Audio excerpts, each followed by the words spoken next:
శ్రీమాత్రే నమః.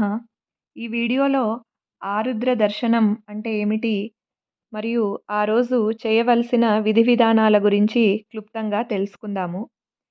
పౌర్ణమి చంద్రుడు ఆరుద్ర నక్షత్రంతో అనుసంధానం చెందడమే ఆరుద్ర దర్శనంగా పిలువబడుతుంది. ఇది ప్రతి సంవత్సరం మార్గశిర మాసంలో వస్తుంది.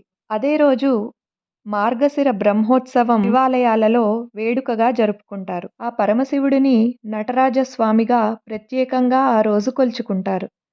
ఆ స్వామి చేసే నాట్యం సృష్టి స్థితి లయలను సూచిస్తుంది. అదే సంక్రాంతి కూడా సూచిస్తుంది. మనకి అవసరం లేనివి ఎలా అయితే భోగి మంటల్లో ఆహుతి చేస్తామో, అలాగే శివుడు కూడా తన నటరాజ స్వరూపంలో మన చెడు కర్మలను తొలగించి మనకు సన్మార్గంతో కూడిన కొత్త జీవితాన్ని ప్రసాదిస్తాడు. ఇదే జీవితం మోక్షానికి హేతువవుతుంది. ఈరోజు పౌర్ణమితో కూడుకున్నది కావున అమ్మవారితో కలిసిన ఆ నటరాజ ఆరాధన ఎంతో విశిష్టమైనది. ఎక్కడైతే ఆ నటరాజ స్వామి 5 విధాలుగా నాట్యం చేశాడో అవే పంచసభా దేవాలయాలుగా పిలువబడుతున్నాయి. మొదటిది కనక సభ. ఇది చిదంబరంలో ఉంది. ఇక్కడ నటరాజస్వామి ఆనంద తాండవం చేశాడు. రెండవది రజిత సభ. ఇది మీనాక్షి అమ్మవారి టెంపుల్లో ఉంది. ఇక్కడ శివుడు సంధ్యా తాండవం చేశాడు. మూడవది రత్న సభ. ఇది వడరంగేశ్వర ఆలయంలో ఉన్నది. ఇక్కడ శివుడు ఊర్ధ్వ తాండవం చేశారు. తిరువలంగాడులో ఈ దేవాలయం ఉన్నది. నాలుగవది తామిర సభ. ఇది చెప్పరై దేవాలయంలో ఉన్నది. ఇది తిరునల్వేలిలో ఉంది. ఇక్కడ శివుడు గౌరీ తాండవం చేశాడు. ఆఖరిది చిత్రసభ.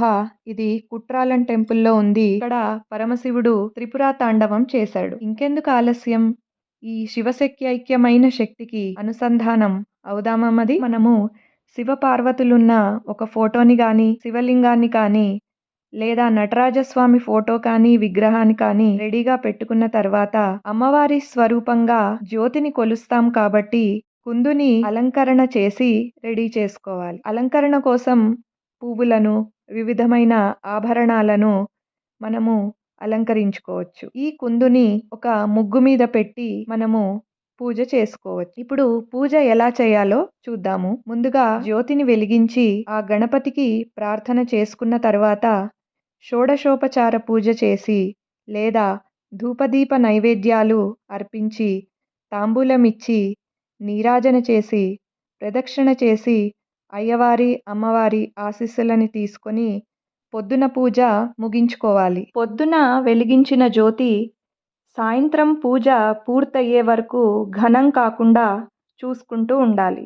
అలాగే సాయంత్రము ఫ్రెష్ అప్ అయిపోయి అమ్మవారి అయ్యవారి విగ్రహాలకు లేదా ఫోటోలకు లేదా కుందుకి మనము పుష్పం సమర్పించుకొని నైవేద్యంగా పాలు కానీ, డ్రై ఫ్రూట్స్ కానీ సమర్పించి పూజను చేసుకోవడానికి అవకాశం ఇచ్చిన పార్వతీ పరమేశ్వరులను నమస్కరించుకొని మన సంకల్పం నెరవేరాలని కోరుకుని యథాస్థానం ప్రతిష్టాపయామి అని అనుకుంటూ ఉత్తర దిశగా అంటే నార్త్ డైరెక్షన్లో కుందుని మరియు శివలింగాన్ని జరుపుకుంటే ఆ రోజు పూజ పూర్తి అవుతుంది.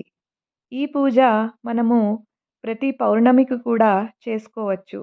ఈ వీడియో చూసి మీరందరూ ఈ పూజ చేసుకుంటారని, అమ్మవారి అయ్యవారి ఆశీస్సులు మీకు ఎప్పుడూ ఉండాలని కోరుకుంటున్నాను.